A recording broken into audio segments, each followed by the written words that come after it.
welcome back to my podcast where we talk about all things weight loss. On this specific episode, I had Mariza. She is 6 months post-op, down about 60 plus pounds and is feeling amazing. She shares so much with us. She shares about the good and the bad of after VSG, the complications that she has gone through, but also the celebrations that she has gone through. If this is your first time here, you guys, subscribe to my channel, like this video, comment down below, and if you guys are interested, then please keep on watching. First off, I want to say thank you for being on. I'm so excited. We talk all the time on Instagram, and yes, I love this because I feel like I wish we could do it in person, but I know, me too. Like this because I don't know, I just feel connected to you, to a lot of people that I have on here. I know, me too. I know. Isn't it fun? Isn't it crazy? Like you talk to so many people. I know, but everybody's so like, I don't know, in the bariatric community, I feel like everybody's just so amazing. Like I want to hug everybody.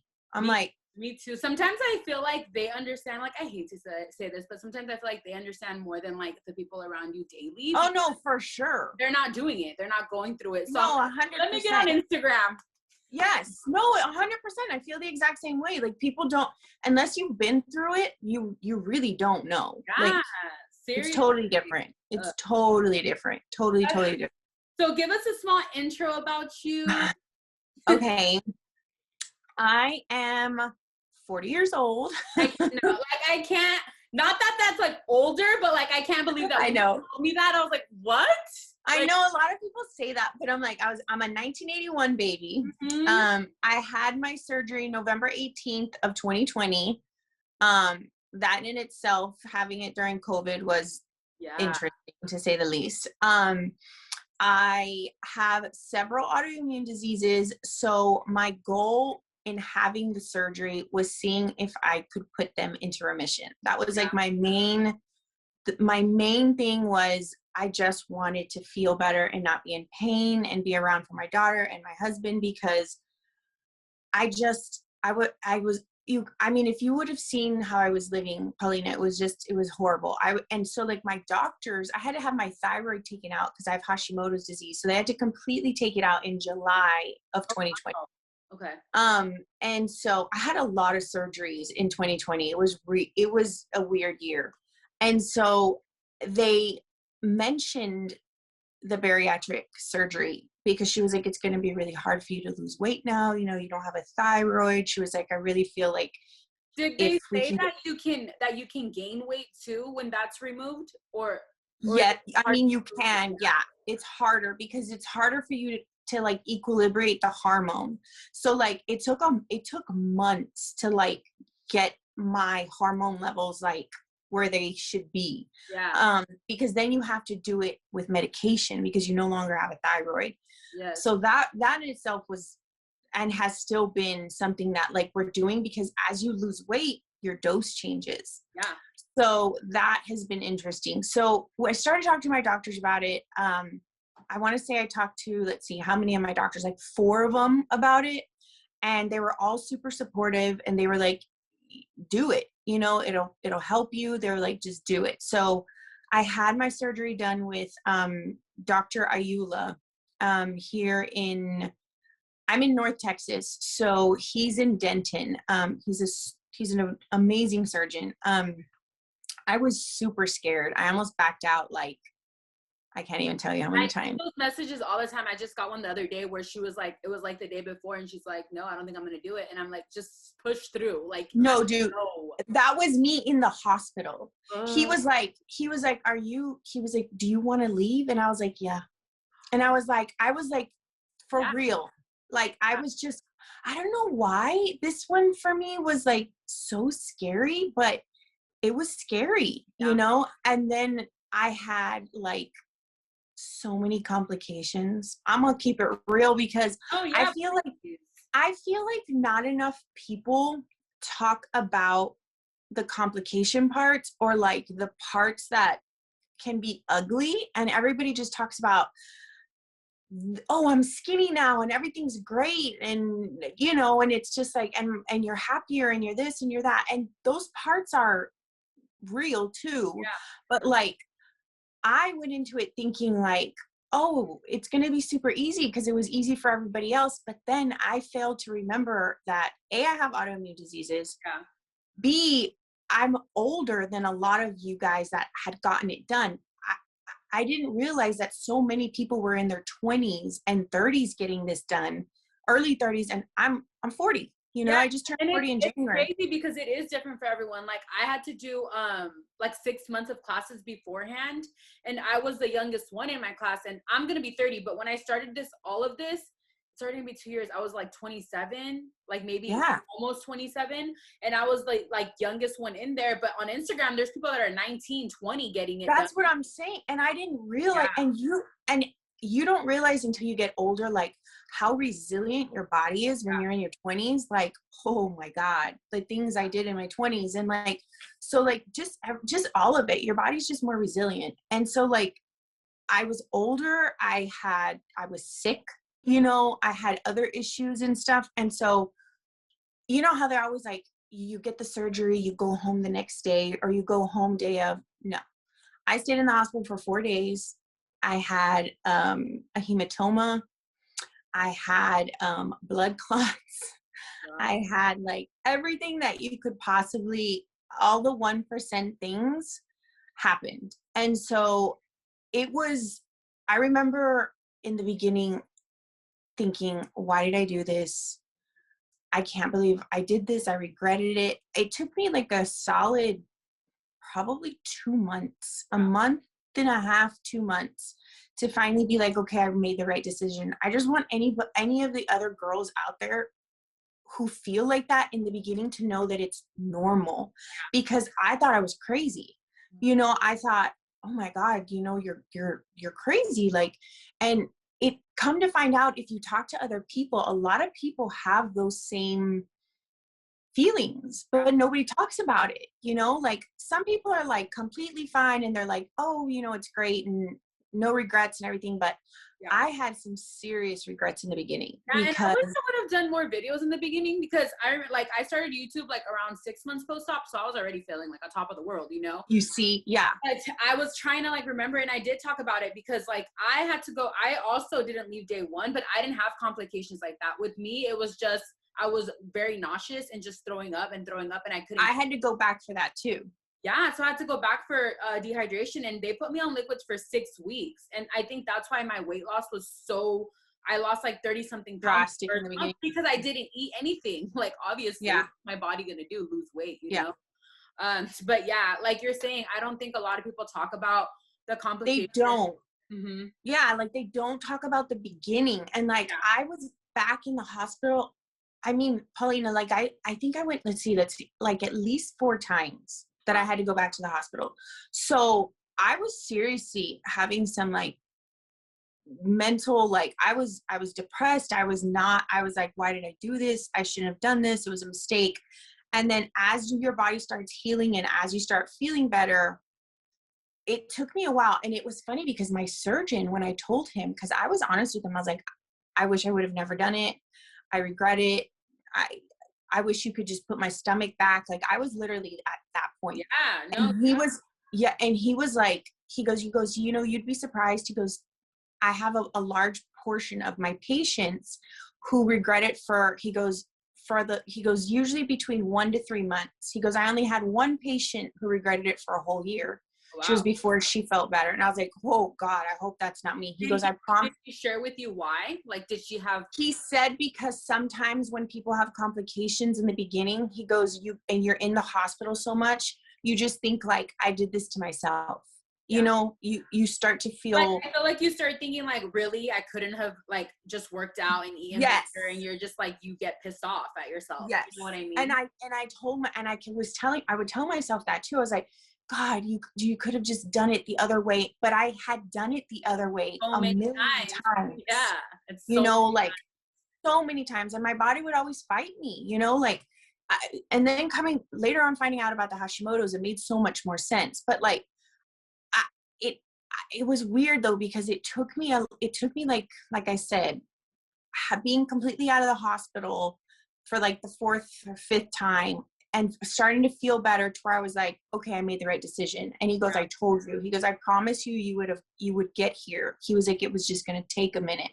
And he said, though, he goes, it's normal for you to feel like that, but when you don't hear other people talk about it, because I had watched like so many of your videos, almost probably all of them. Mm-hmm. And I would try and I would talk to other people and stuff. And there was only one person out of like 50 people that I talked to, Monique. I don't know if you follow her. She's Sleeve Neek on Instagram.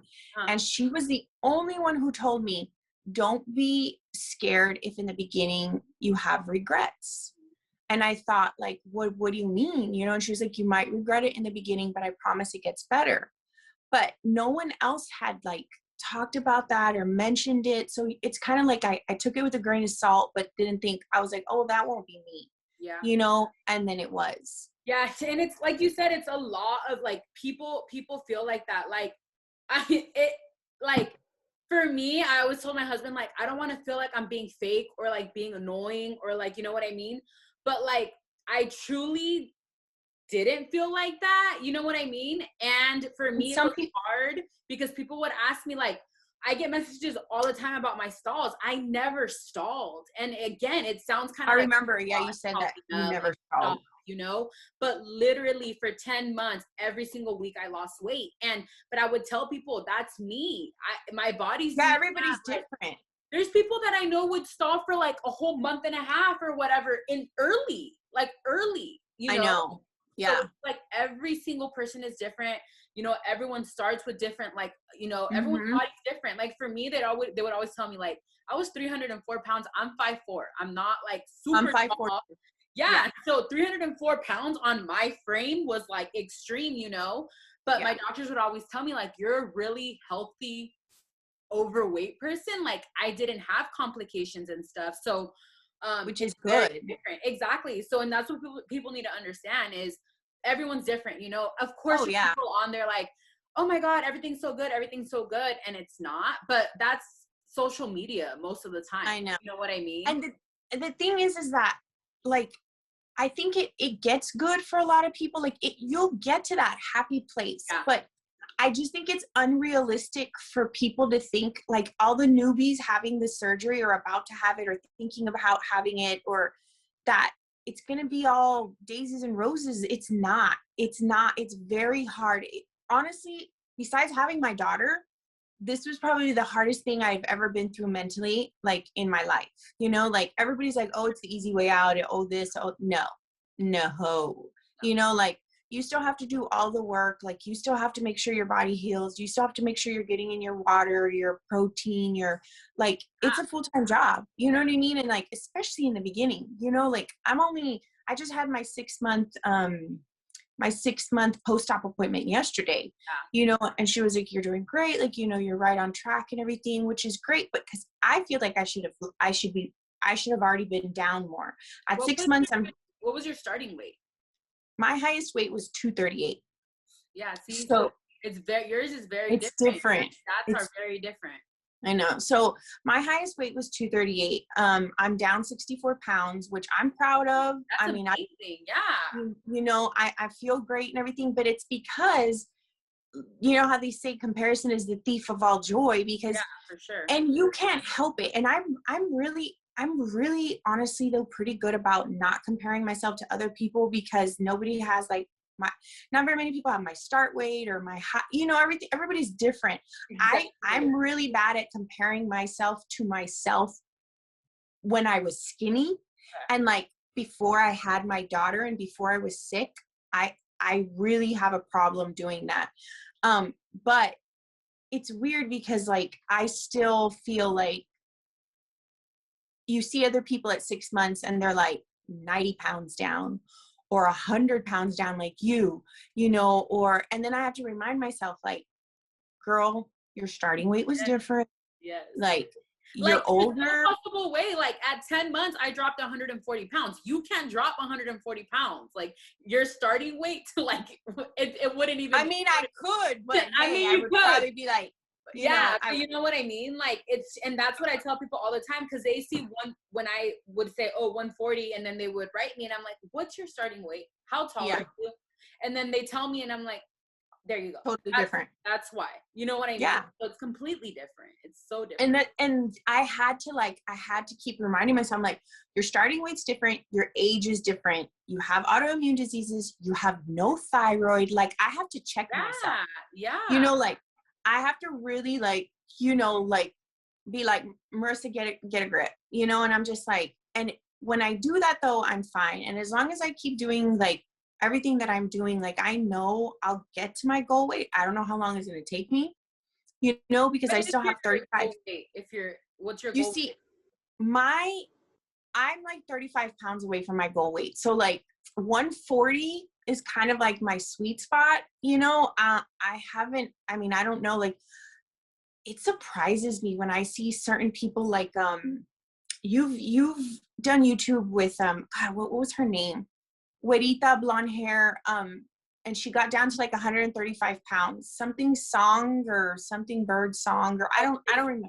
Stacy. But some people that like are really heavy and they get down to like 125, 130. Yeah, she's really strong. And it freaks me out. And I think like, wow, can I do that? You know, like, she looks really good, but see, that's the thing too. And I want to tell you something. So I'm already going to be 2 years post-op in August. My lowest weight ever was 160. That's my lowest weight. I never dropped under that. I never went to 150s. I never saw the 150s. And that's what I wanted to be. I was like 150, 150, 150. Yeah. Then so before I got my tummy tuck, I actually gained 10 pounds and I was 170. Then they took 10 pounds away. Oh, the skin. Yeah. Again. But guess what? I'm 170 again. So I've gained 10 pounds in 4 But that months. might just be your happy medium. Yes, but I've been super doing my research, and a lot of people that get plastics end up gaining 5 to 10 pounds because you can't work out, because a million things. Your body's in shock. It's holding on to like liquids, all of these things. So I'm trying to be, because like you said, comparison is it's so bad, and I do it all the time without wanting to do it. You know what I mean? There's a lot of girls like the same time frame as me getting tummy tucks, and they're tiny, and I'm you know, because like, but the thing is too is I've had to like come to terms with some of like, I have bigger hips than some people. Like our body frames are just different. You know, like after having a baby, your hips are different. Like, it's just, everybody's just so different. And like, it's like, you have to accept that though, to like really be happy, I think, with your own body and with your own self and everything. Because like, I think like to myself, at least like, I'll try and tell myself like, you know, my stomach, like everybody's always like, oh, your stomach's so flat or this or what. And I'm like, I had a good stomach before though, guys. Like, genetically, and I had a good skin and stuff might be different. Like my sister, she has her skin, like she bounces. Like my sister's like, she's up and down with her weight also, but I would always tell her like, she has this cute little belly button no matter like her weight gain or her weight loss. Mine was like literally like a line, because it was my what is it called, like your elasticity or whatever of your skin. The elasticity, was gone. Like when I went to plastics, my doctor was like, I'm gonna be straight up with you, and I was like, what? And he was like, you have none. Like your skin is just there. Like my private area was just there, and he was like, I'm gonna try the best that I can. But a lot of people that get weight loss surgery sometimes have to get 3 rounds of tummy tucks. Oh my God, really? And all of that. And he told me that, and now I understand. I'm super happy. My 10 pounds of skin is gone, but my back, now it's my back. And he even told me, so I didn't get a tummy tuck, a 360. A 360. Because he thought I didn't need it. Now, being honest, I think I do need it, because now my stomach is so flat, but now my back is bulging, and that is something I never worried about. Not once did I complain about my back, because it was my stomach. But now you see it because your stomach's so flat. Oh yeah, like it's not, I don't want to say horrible, but it's something that I'm now self-conscious about. Yeah. But I also feel like there's always going to be something. No, there is.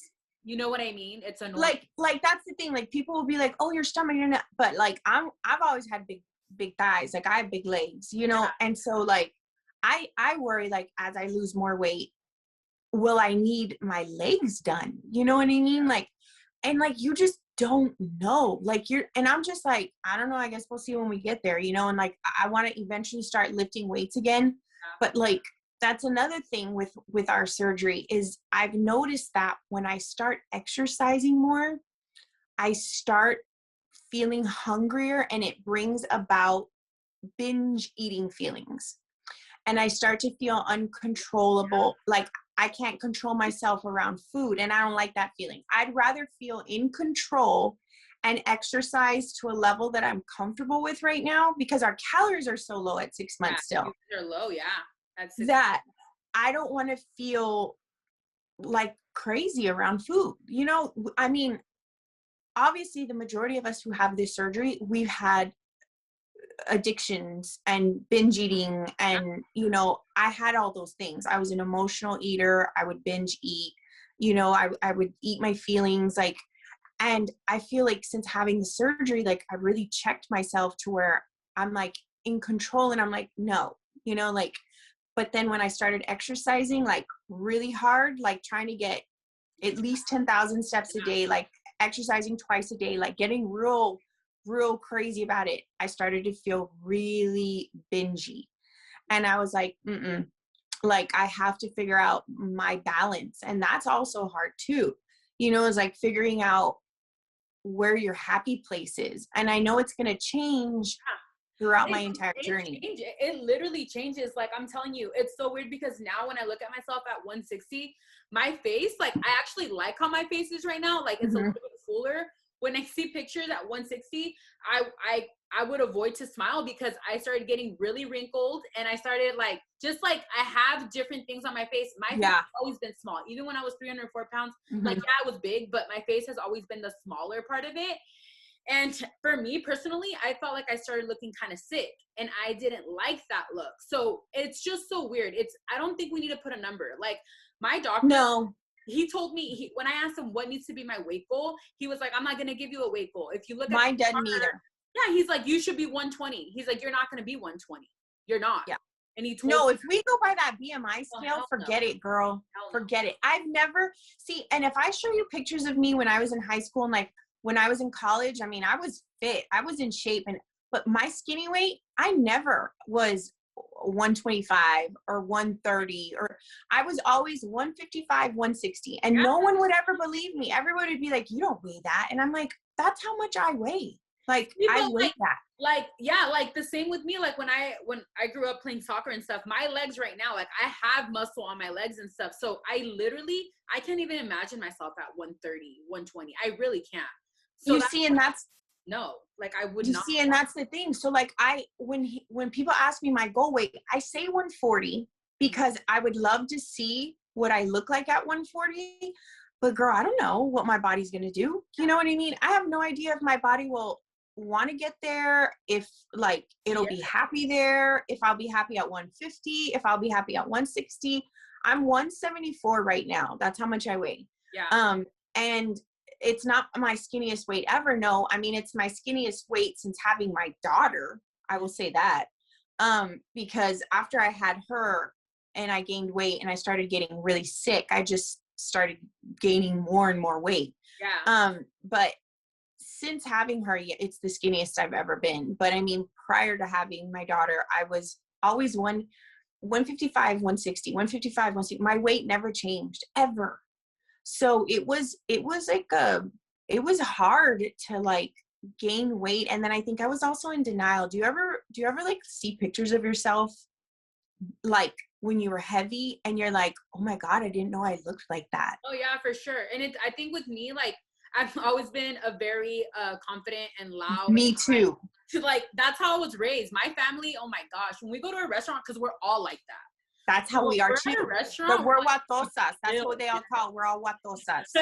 And we're like, dude, we need to calm down. Cause like my sister-in-law, she's like more quiet, and she'll be like, Paulina, Jessica, like me and my sister, you guys are screaming. Like everyone in here can hear your conversation. Chill out, you know? But we're super loud too. Yeah, but it's so I always carried myself the same way. So even people around me were like, I never knew you were like, when I post my before and afters, like my family and my friends and stuff, they're like, I don't even remember you like that because you've carried yourself the same way from then to now. And I think that has a lot to do with it. It's how you carry yourself. I completely agree. Yeah, I never was like, oh, Because I'm my 600 husband will pounds. even say it. He was like, babe, God, I don't remember. And I'm like, I'm like, damn, well, neither do I, babe. I was like, I remember being like, thinking like, I'll see a picture and I'll be like, I look good. Yeah. You know what I mean? Yeah. And like, I'm like, oh my God, it was huge. Like, what was I thinking? Like, you know what I mean? But like, it's because you're just confident and you're happy. And if you have somebody who loves you that makes you feel beautiful too, like, I think that's another thing. Like, Yeah. my husband never made me you feel. commented yesterday. Did you see the video that I posted about the girl on the bathing suit? Yes. I was literally like, I read it 3 times because I was like, what? Like, she like has little like hips and she looks I know. good. And I'm like, oh my God, the fact that someone posted that and truly feels like that, like I want to. And that just goes to show you though, like, not only are we our worst critics, but like body dysmorphia is real. It's super real. Because I still see myself, like my husband's like, hi baby, looks, you know, and I'm like, I still think like, I'm like, I look good, babe, but like, I still feel like I need to look better. And he's like, I don't know what he's like, I don't know what it is in our brains that like, we're constantly like, it's funny because was I telling my sister or who was that? I think it was either my sister or my sister-in-law that I was like, I wish I could be the weight and be the girl. You know, when I thought I was fat, yeah, like in college or and I'm like, please, like, no, you're, I don't know why we always do that to ourselves, like because women. We're comparing ourselves to other people. That's literally what it is. It's so bad though, that like, and I'm really trying to teach my daughter a different way because I don't want her to ever, I constantly tell her she's beautiful. I constantly tell her that, you know, just all the things, because I'm just like, it's so important. So yes, because you don't want them to feel like, I'm just like, why did I ever think I was big when I wasn't, you know? And then I think it had a lot to do with family members too, saying things, you know, and like they made me feel big because I was bigger. Oh my God. I know, because I was bigger than they were, but I wasn't big, girl. You know what I mean? Yeah. Then when I actually was big, no one said anything. Because I feel like they felt uncomfortable, like they're not gonna say anything to hurt your feelings. Yeah, like my grandma and stuff. Like I'm so close to my grandma. Like my grandma's like my best friend, and she would never tell me anything about my weight ever. She would always. It was like the comments. I said it to my dad the other day, and he's like, "She didn't say that." I'm like, "Yes, she did." With the comment of like, "Oh, you have such a beautiful face, mija. Oh my God, qué bonita." Like, and I was like, "I know I am, but like, what? What are you trying to say?" Yeah. You know what I mean? Like it was like those comments, or like or she would tell my dad things like, you know, like, and my parents are, my dad's 6 foot and he's like 100 and like he's probably like 200 pounds normal. I've seen your dad, like he looks like he's in shape. He really doesn't struggle. My mom is a little bit shorter than me, 5'2". She's been like 140, but my mom's like muscular. My mom roller skates. She's like so active. She looks young too. Like she looks super good too. She's 49, but my mom is so, like, I'm talking about, she goes and my mom, she's like, I have ADD, because she's literally always doing stuff. She's always been like, you'll never see her sitting down on the couch, ever. Yeah, and they never, me and my sister have always struggled like with our weight, always, our entire life. Yeah. But the thing with my parents is that they never made us feel like crap about it. They would just tell us like, good. Yes, because that's important. It's like, I think it's like there's like a middle, like, I don't know, it's kind of like sometimes I wish they would have told me something, even though I would have been really sensitive about it. But it was always like you guys need to like be healthy, like things like that. I never said like, oh, what the hell? And I have friends and like other people that I know, like their parents would down horribly, were like now, and they look good, and like they won't wear a bathing suit, or they won't wear, and I'm like, what? I know. And I was a big girl wearing whatever I wanted. I didn't care. Exactly. And that's the thing though, like you're right though, there's a fine line. Like you don't want your kids to be unhealthy. Like, you know what I mean? You want them to be healthy, and you don't want them to be made fun of, and you want them to learn like healthy habits and all those things. Yeah. But you also don't want to make them feel like they're ugly or they're fat or whatever it is that, you know, because example. That's the biggest thing, is setting the example. You know what I mean? And so like, it's funny because like my daughter, she's flaquísima. She's flaca, you know, and like she eats really good and she eats really healthy, but because I make her healthy meals, and she always has been like that, you know? And I've always made it a point to not be like, I don't know about you, but if you came from a Hispanic family, like, you know how it was like you had to finish all your food. Oh yeah. And if you didn't finish all your food, you would get in trouble. And I'm like, Mommy, Dad, if you're full, you don't have to finish your food. Yeah. Like, no, you know, like, yeah. I just, you have to teach different, it just has to be different. You have to break the cycle.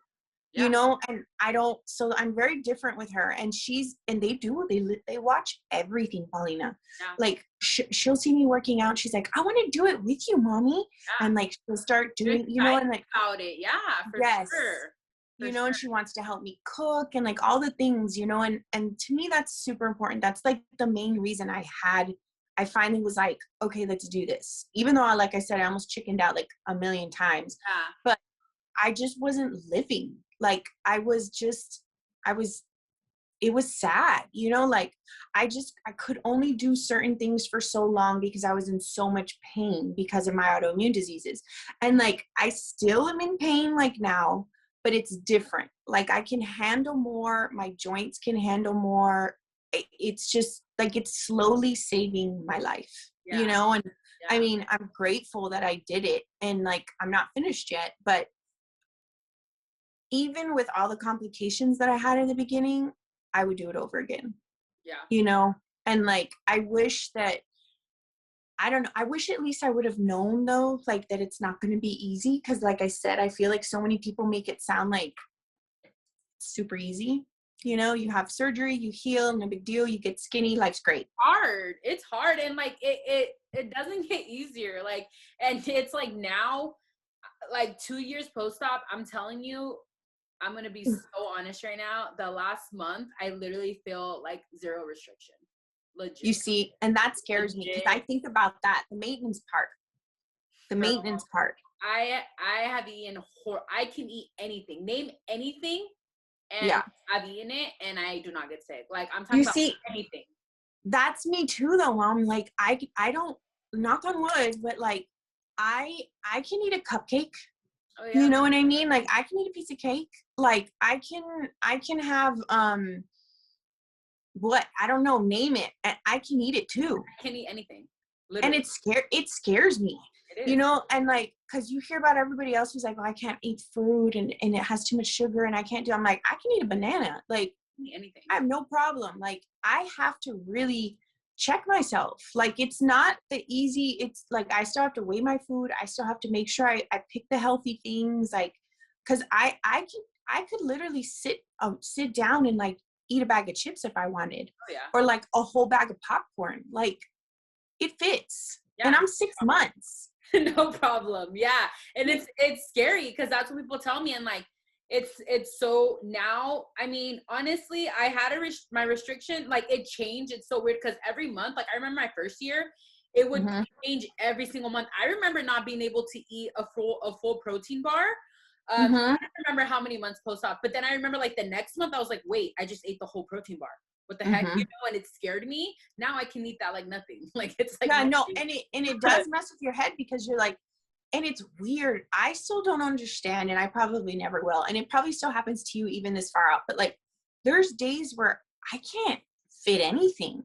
Yeah, and then I have those days too. Yeah, but lately it's been like more of the days where I can eat everything. So it's like scaring me, you know? Well, yeah, especially since you're almost 2 years post-op. Like, and I think about that too, because that's why I'm trying to like really set the groundwork like for myself now, so that I know like, because later it's really just all you, literally. Yeah. And I mean, even now though, I feel like even though I do have the restriction, a lot of it is still all you, because girl, I'll have people message me. I don't know about you, Paulina, but I'll have people message me who are like, I'm 6 months post-op and I've only lost 20 pounds. And I'm like, what? Like, what are you eating? And you don't know what to say to them. No, yeah, because it's like, you have to weigh your food. You have to get your protein. Like, you have to count. What about you? Do you eat, like, what's your, like, eating schedule? Do you eat every couple of hours? Do you eat only 3 times? What do you do? It's a little different. Like, I almost eat the same thing almost every day, but it doesn't bother me. Yeah. Some people can't do that. it changes, don't get me wrong. But like, for instance, in the morning, I'll always have like protein coffee, not like profi, like you do it, profi. I Everybody says say it different. profi, and this was a whole other thing the other day. I know. It's not I saw profi, it's profi. And I'm profi. like, I know. But anyway. See, I don't usually drink that though. What I do is I like hot coffee. Yeah. So what I found in the beginning from another bariatric patient, because I tried everything, girl, because I could not stomach the protein shakes. I was just so like, I just was, oh God, it was so hard. Yeah, there's a lot of people can't. I couldn't do it. And so like now I can, but it was so hard in the beginning. So have you ever heard of Gen Pro? Okay. So it's it's a little, and it's like a small little scoop. And for this small little scoop, it's 30 grams of protein. Oh, wow. And it tastes like nothing. It dissolves, like I mix it really good and with my, and everything. And like, you don't taste it, nothing. Right. So I have that in my coffee every morning, and I get 30 grams right there, 30 grams, and it's only like 60 calories for 30 grams. Does it keep you full? Like, is it like for me, especially at 6 months, like that will be my breakfast. Okay. So like I'll have, I use real creamer still. I just measure it. I mean, 15 mLs, like I'm like super strict with everything. So like I measure it, and my nutritionist gave me macros. So I follow those macros. I don't go over a certain amount of carbs. I don't go over, some days, you'll have your day, but for like 99% of the time, I follow exactly what she gave me. So I'll put my creamer, I'll put some sugar-free from Starbucks, the cinnamon dolce, because you can buy the thing. Yeah. So I buy them and I just have it at the house. And I put a little bit of Fairlife. I measure it exactly, 25 mLs of the 2% from Fairlife, because it has some protein in it. Yeah. Just so that I have enough to mix the protein before I put the coffee in, because if not, it curdles. Yeah. So then I have that for breakfast. And then usually around between 12 and 1, I make my lunch, but my lunch is always breakfast food because I love breakfast food. Okay. So I'll usually make like an egg with, I measure 1 tablespoon of bacon bits so that it feels like I'm eating bacon. Yeah. And yeah, so like I'll do that, and then I'll have like the corn tortillas that are like the real skinny ones, the real thin ones. So like I'll make it into like a tostada in my air fryer with no oil or anything. And so like I'll usually have that, and sometimes I'll add some cheese, and I measure everything. Yeah. Mm-hmm. And then a lot of people don't even eat cheese and stuff like I do. I eat everything. Like I measured everything. Even my first. I just measure it. Yeah. The thing is, it's like I had to tell myself, because what part of my problem before when I would diet is you get so restrictive, and then you binge. Yep. And I told myself, I was like, I'm not doing that this time. I'm going to eat what I want to eat within reason, but I'm measuring all my food out, and I'm making sure that it fits all, like checks all the boxes, and my macros are what she wants, and all the things. And you can do that. I mean, you can still eat what you want, as long as like I can't have a cup of cheese, but I can have like 15 mLs of it, or 15 grams or something, you know what I mean? And it's enough. That's the thing. It's enough. Like you feel like, but so like I mean, I eat everything, within reason. I try to get like, some stuff lower fat, but not everything, like not some stuff. Like I have full fat cheese. I just measure it. It just depends. And then like for dinner, usually I'll make something we can all eat as a family. Mm-hmm. But I usually won't, I don't eat anywhere near as much. I mean, my 6-year-old eats more than me, know? And like, I mean, she's a skinny little thing, but she can fit more than me. Yeah. And so like, and it blows my mind. My little brother always, he's like, you're full. I'm like, yes, but like he knows he's just being a little smart ass. I know. My like, daughter. How are you full? And I'm like, yes, I know, Dominic. I used to eat a lot more. I'm like, he's like, yeah, you did. And I was like, I know. Like, brat. And she does it too. She's like, Mommy, she's like, that's it. And I'm like, yeah, baby, that's it. And she she's like, I can eat more than you, Mommy. And I'm like, I know, baby, you know. But it's funny because I mean, she's 6 and she sees, but she doesn't. She knows. I've explained it to her. She knows like that Mommy had surgery, and you know, like I tell her everything. And so, and it's funny because when I'm like looking on Instagram sometimes, and she'll see it before and after, and she'll go, she had the surgery you had, huh, Mommy? Like she knows. Like we were saying, they observe, they notice everything. They know, you know? Girl, they know. And I'm like, yeah, baby, she did. You know what I mean? Like, it's so funny. And so, but she's like, to get healthier, right, Mommy? And I'm like, yes, baby. And so like, so I'll just usually, what I make, I just can't have the carb that I make for them. And sometimes I'll eat a little bit of it, but it fills me up too much. Yeah. And then I don't get to get my protein in. So I'm kind of like when I make her spaghetti, because she loves spaghetti. So I'll make homemade meatballs with, you know, do the whole thing.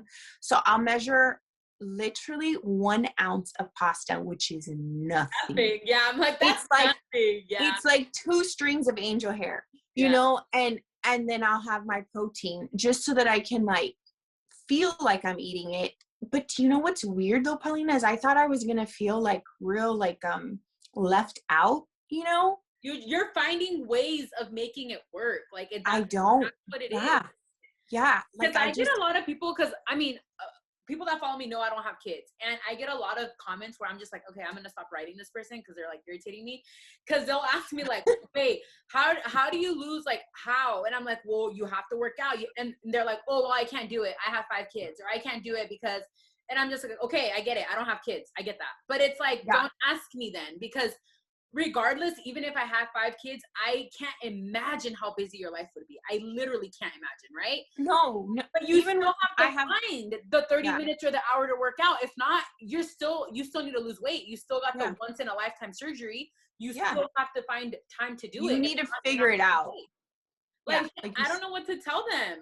I know. No, it's hard because even like with me, like I still get the people who are like, oh, well, you only have 1 kid. And I'm like, that's like, why do people think they can say that? Like, they don't know people's stories, and that could I'm like, you have no idea. That's what I'm like, saying. You know, it's hard. It doesn't matter. I think people don't realize that like everybody's life is hard in different ways. You know what I mean? Like I have 1 kid and I have like 5 autoimmune diseases. You know what I'm saying? It's just like, I have a dog, I have a cat, I have a husband who's got a very busy job. I did virtual learning for a whole year. I just finished kinder. Like it's been hard. And like, would it probably be harder if I had 4 kids? Sure. Yes. But it's a different kind of hard. Exactly. You know? And so it's just like, but it's like, okay, so you have 4 kids.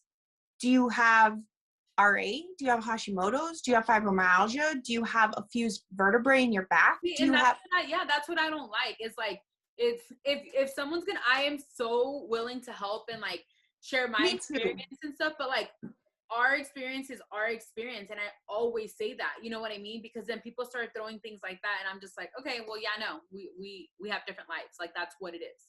So and that's the thing though. It's like, and no matter what though, even if like for instance, let's just hypothetically say your starting weight was exactly what my starting weight is. You had 3 kids. I had 3 kids. Yeah. We had the exact same jobs. We both had great husbands. Whatever. It would still be totally different, Paulina. That's what people don't understand. It's just like, you can't compare no matter what, because we all internalize things different. Like I have, ever since having my daughter, I have general anxiety disorder. You know, and like I have really bad anxiety, and I figure out ways to like, you know, try and manage it as best as I can. But everybody has other things that they're dealing with that you have no idea about, you know? And like, you might have anxiety and you handle it differently than I do. And it is what it is, you know? Like we all can handle different amounts of stress, different amounts of just everything. And I just don't, I know. I think it's hard.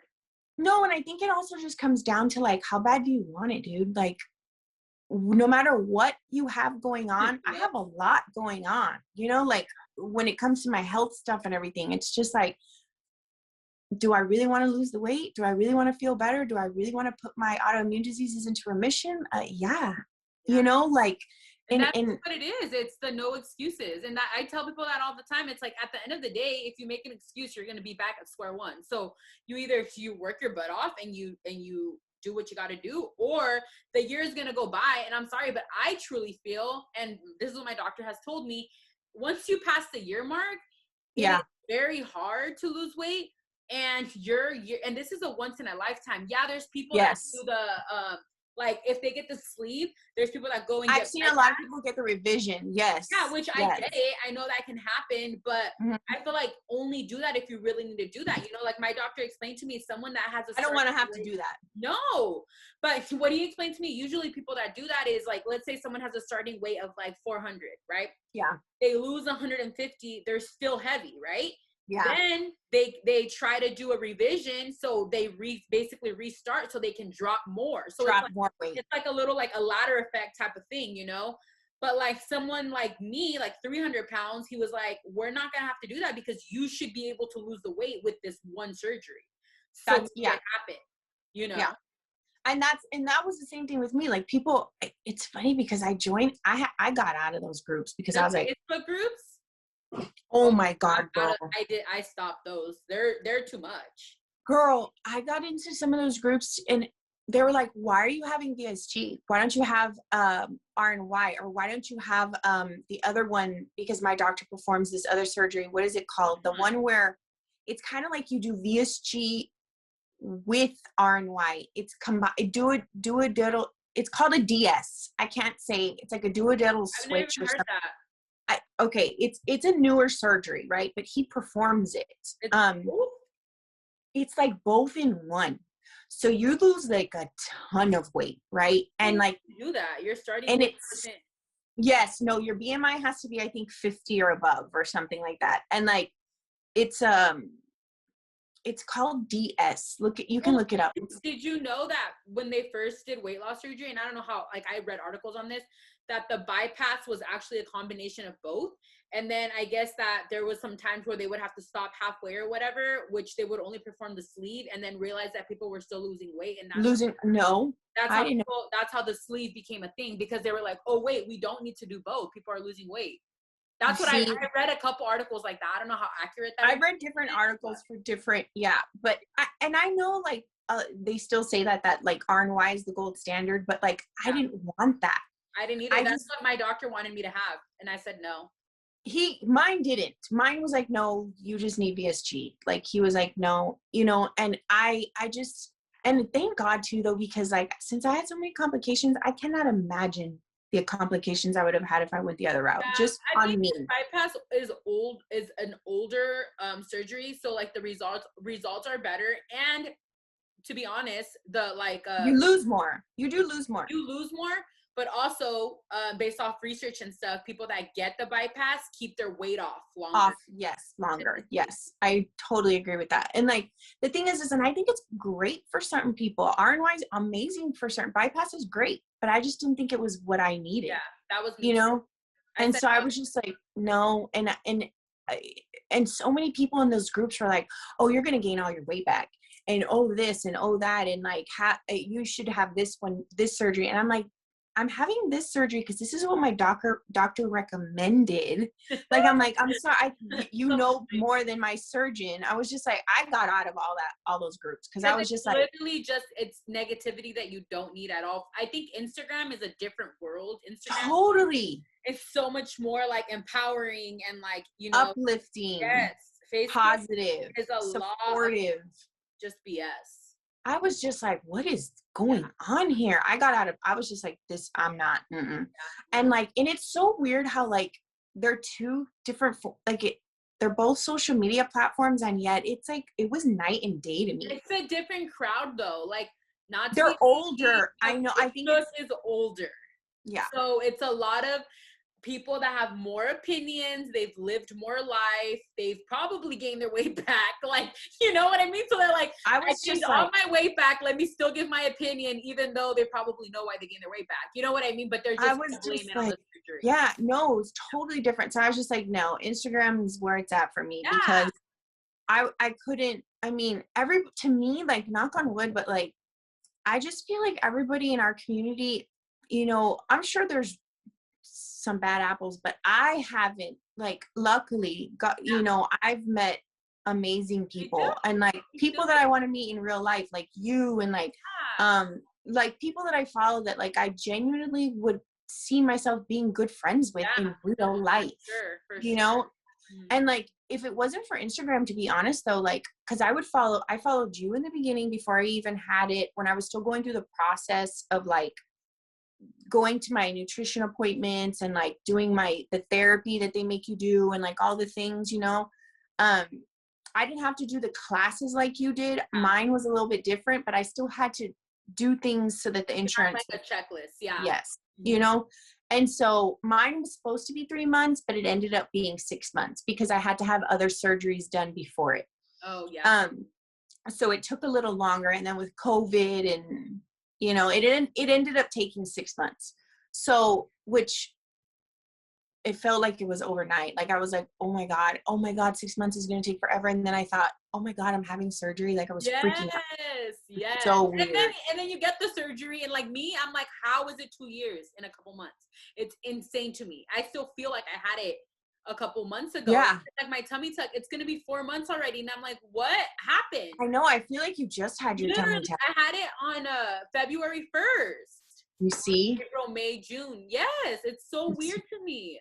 I know. It's like it flies by. I don't know if it's because you're working, you know, like you're working towards a goal. So like, I don't know. It's weird. But I feel like it's gone so fast. Everything's gone. Yeah. No, I agree with you. It does. It goes by fast, especially when you're like in the process of trying to get the surgery too. That part goes by fast. Everybody's always like, oh, no, dude, it's like there before you know it. And then you're like, oh my God. I remember there was people in my classes so it was like a bunch of us, right? Pre-COVID, obviously. And I remember, because they were really strict on attendance. So if you would miss, they would drop you. You would have to restart. Oh, wow. So many people, like we started with maybe like 30 and maybe ended up with like half the amount because everyone would miss. And I just thought like, dude, then they must not really want it because now they have to restart it again. And I was like, no. Yeah. I was like, once I started, I was like, I am committed. I am doing it.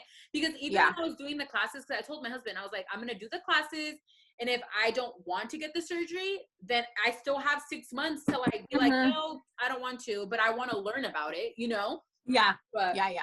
And that was me throughout the process. It's funny that you say that, because as I was going through the process, I told my husband, I'm going to go through the process, but if I change my mind, because I was just like, and he was like, no, babe. He's like, you can do this. And I was like, I'm just saying, I'm like, I don't, you know, you want to learn about it, you know? And I know. I always say not to talk bad about Mexico, but like you can call and get surgery next week without. Oh, for sure. And that I could have done that too. Yeah, no. And the thing is like, I don't know what it is with the stigma with bariatric surgery, but like, it's scary to think like that your insides are going to be, I don't know what it was. Surgery. It's literally surgery. I always think of like doctors are humans.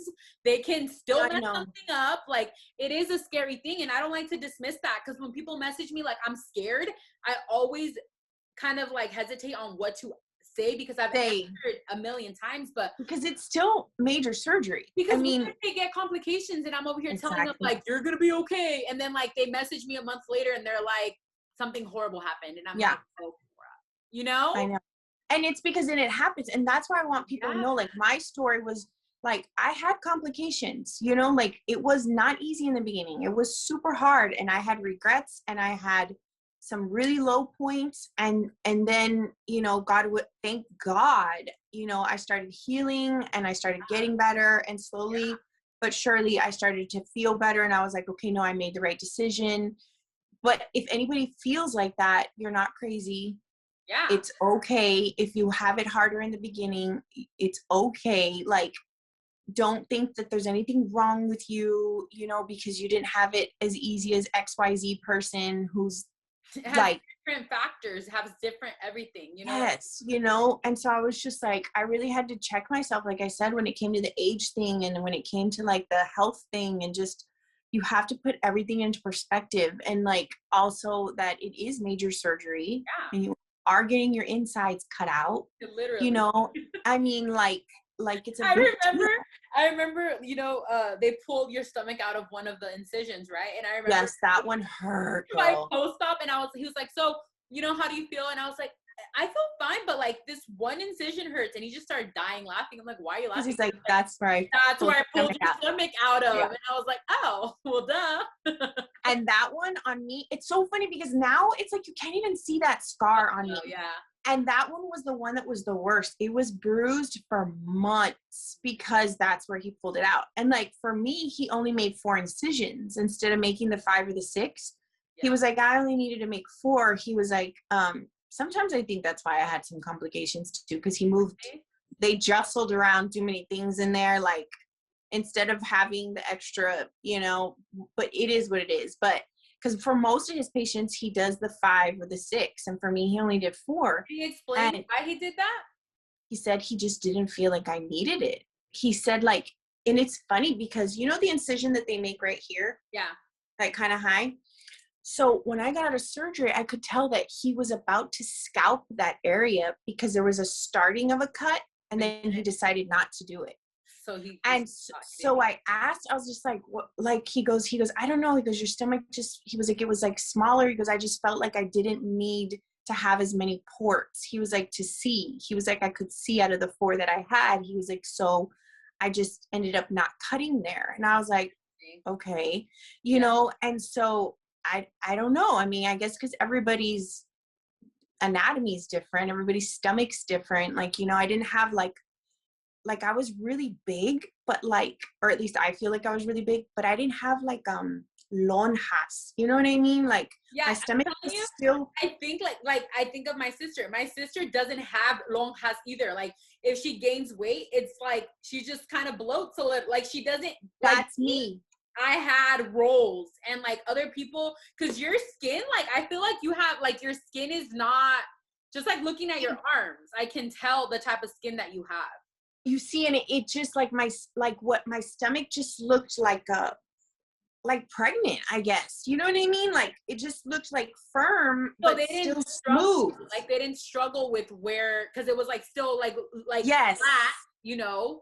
That's why he said, he goes, it just wasn't like, I didn't have to like, he was like, it was just, you know, a stomach, but it was just rounder. You know what I mean? Imagine all of the stomachs they deal with, and people. I know, and all the different things they see. And having to like, you know, because he said, he's like, it can be really hard because you're trying to like move things. He was like, and getting through layers. And I'm just like, Jesus, like, you know, and so he said, he was like, it was just different with yours. He was like, so I only had to make 4 incisions, and you can only see, honestly, you can see 3 of them, but you can really only see 2 of them. It's weird. Like the way my skin healed, it's just, it is healing. And there's people that those get infected, like those incisions get infected. Like you see, there's so many things that are like, so many. I didn't have to deal with any of that. Like mine were good, they closed and everything. And then I had a little bit of issues with my belly button one. You can't even see it, but that one just hurt me longer, and I felt like that one was like on the verge of getting infected, and then we got ahead of it because I said something. But attention, and I was on a lot of antibiotics, so I think that helped because I had to keep going into the freaking hospital so for different things, and so I think that probably helped that too. But I do remember that incision.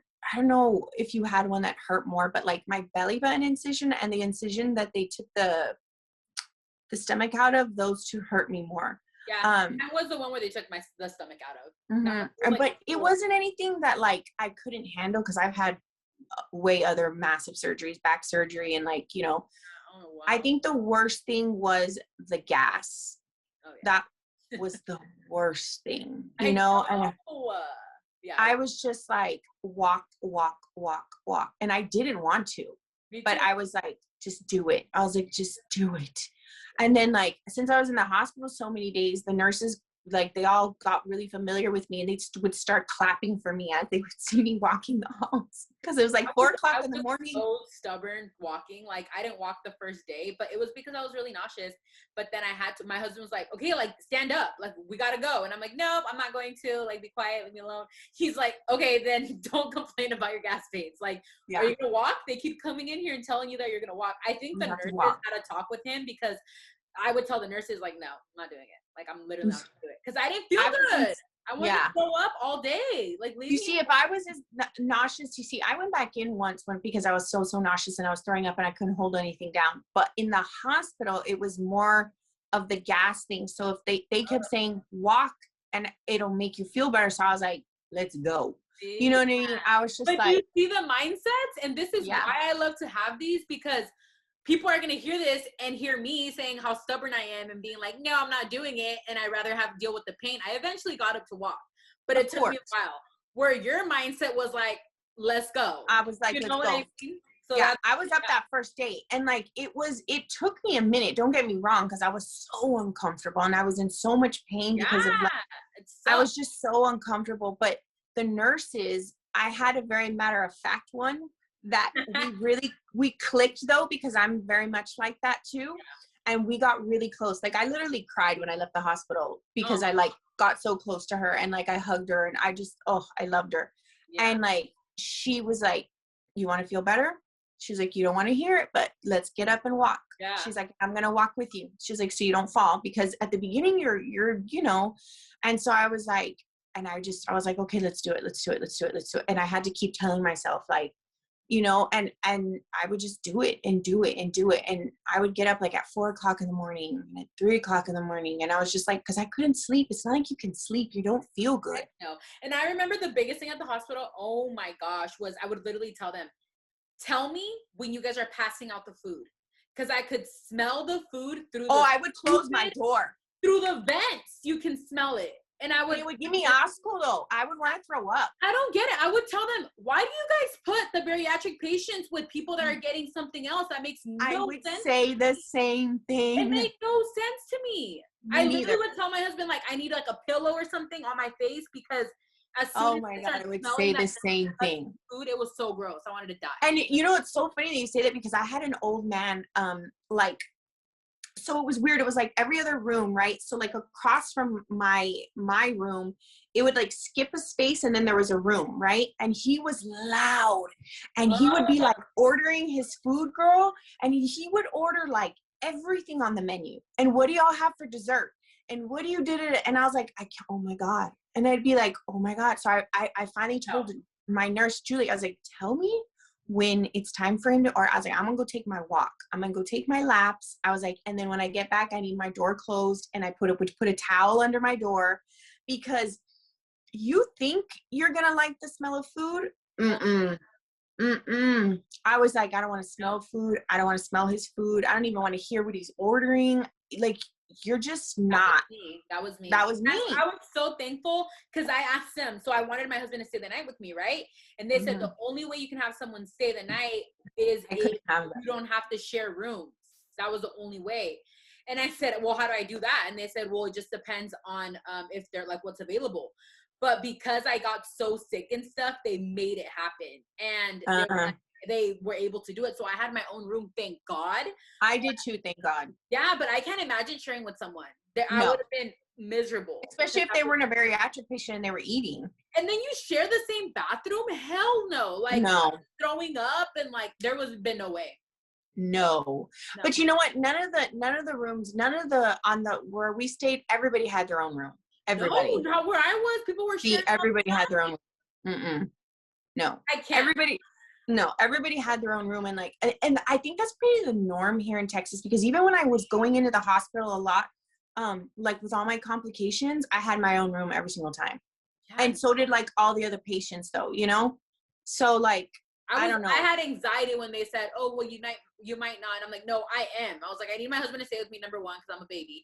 But then when I really woke up, because I didn't know how I was going to feel. And then when I woke up and I saw how I felt and everything, I was like, oh no, y'all better figure it out, because I can't deal with this. I'm sorry. Like, Or it was I'm hard. gonna keep pushing the button for the nurses to come in here. So what do you want? I don't know. And the thing is like for me, you couldn't have anybody spend the night, and you couldn't have I COVID, went into surgery by myself. But it was I went COVID. Yeah. Yeah. It was super weird. And then like eventually they would let him come visit. But like we don't have any family here. And so like I couldn't leave my daughter with just anybody. So like I got so sick, and since I wasn't getting better and I had to keep going into the hospital, my mom had to come in from San Antonio, and she literally stayed with us for like 2 weeks because I was in the hospital so much. Yeah, so you know, in the beginning. Because I just like, it was insane how often I was having to go back because I kept having something else happen. Yeah. You know, and like it was just crazy. So he would go and he would be with me for like, you know, an hour or 2 hours at a time. He still had to work. You know what I mean? We still had our little girl. We still had, you know, we still have animals at the house. Like, so like, and you know, I don't know. Oddly, I thought I would be more like sentida or something, that like I was by myself, but I wasn't. Yeah. I was say like all the time though.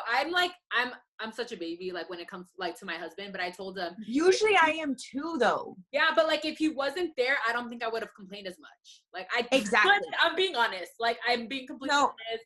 I really think I would have just shut up. Like I would have been talking. You know what I mean? Yeah. No, I completely agree. I think I would have. Yeah, and that's probably why I walked so much, and like, you know, why I was with the nurses and stuff too, because they baby you, you know, I mean, they love you, they baby you.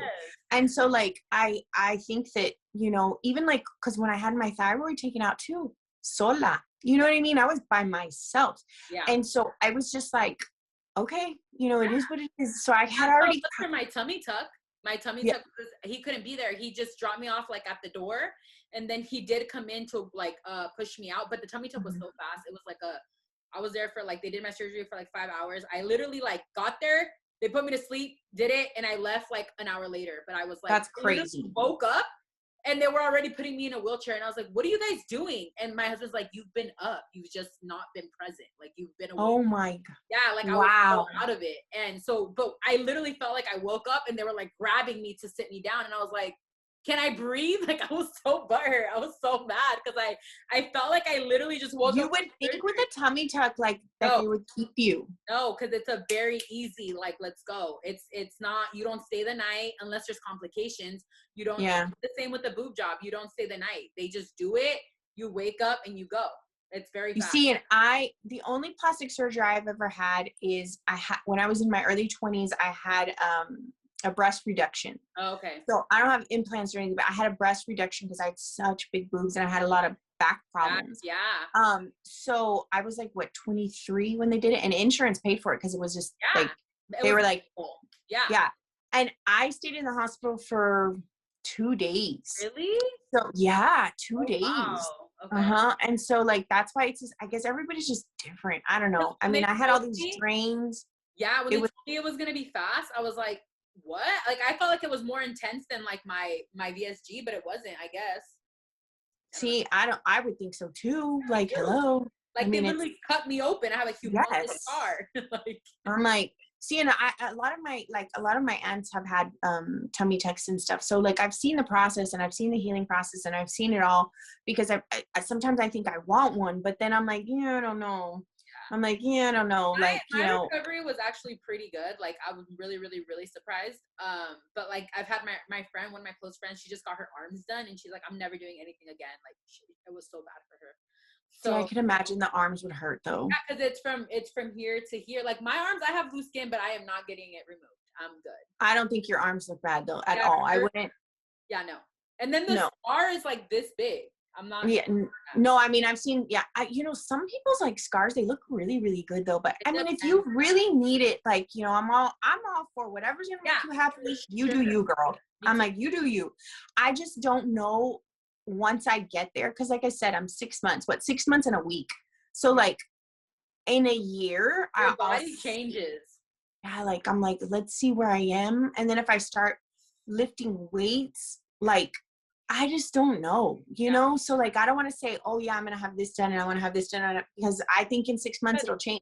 Yeah. It's so crazy. Cause like when I dropped 100 pounds, like you think, oh my God, 100 pounds, that's huge. Right. But I always tell my husband the last 40 pounds is when I You, really saw a difference in my body. yeah. You know You what see? I mean? It's And weird. I think that's how it's going to be for me with this next like 35 or 40 pounds, because like I've weighed this weight before. So You know what I mean? Yeah. It's been a minute, but I've weighed this weight before. So like once I get below that 160, you know, is when I think I'll feel like how you said you felt when you lost that last part where you were like, whoa. Yeah, that was when it was huge, because I see pictures of myself when I lost 100 pounds. I mean, when I lost 100 pounds, I was 204. I was still over 200. But like, it was 100 pounds. But like, then I It's look still a at lot. pictures later, then I'm like, oh my God, you know what I mean? It's so crazy. Yeah. It's so I know. I don't know. I mean, I'm super happy I had the surgery. It's changing my life. I'm super grateful that I had a good surgeon. I'm so grateful that there's people like you and so many other people that I follow, like amazing accounts that helped me. I'm glad you're sharing your story now, because I know Thank you. At first, because I know it could be like, oh, you know, because I did it, and I the comments and everything, you know what I mean? Oh, but I'm glad you are. And the thing is it still took me a while, because I'm doing it on a completely different page. Like, not even everybody in my life knows that I've had this done. And I don't lie to anybody. When anybody asks me, how are you losing your weight? I tell them the truth. Yeah. You know, like, I'm not like, oh, diet and exercise. Yeah, but no. That's up to you too. I have people all the time tell me, and I'm like, you get to choose if you want to say it or not. It doesn't matter. Who cares? Like, I mean, I am dieting and exercising. I mean, that part is true. But like, I do tell people the truth. You know what I mean? But I just am not like out there on my Facebook page and out there on my private Instagram account being like, hey, everybody, like, because who does that? I don't know. It just, to me, was weird. So I was like, I'll have my own sleeve account, and anybody who wants to follow along can, and I can share my story and not feel so judged, I guess, you know, because I was just like, and you know, because like for the first, what, 4 months or something, I didn't share anything. See, you know? That's crazy. Like, you're at your 6 months, and that's when, like, I wanted to start a YouTube channel since the beginning, and I didn't, because I was scared of judgment. And again, I didn't start my YouTube channel until I was 6 months post-op, because that's when I felt comfortable enough to be like, whatever, I don't care. It's weird. I wish you would have started it, because it would have been good to know, like, just to know, like, how the beginning is, you know, but I'm glad you started it, period. But it's true, because you have to wait until you're comfortable. And it took me a minute, you know, it took me, like I said, like four-ish, 5-ish. I don't even know. I have to check when I started it, but I had to wait until I felt comfortable, you know? And even then, like, a lot of people don't even know about that account, or they'll find it and they're like, oh my God, I didn't know. And I'm like, yeah, you know, surprise. No, for sure. It's public. It's not like I'm hiding it, you know, but it's just not like I'm screaming it from the rooftops on my other social media platform. I tell people, like, it's up to you. If you want to share it, cool. If you don't, whatever. It is what it is. You know what I mean? So I literally can talk forever and ever. That's how I know. So can I, right?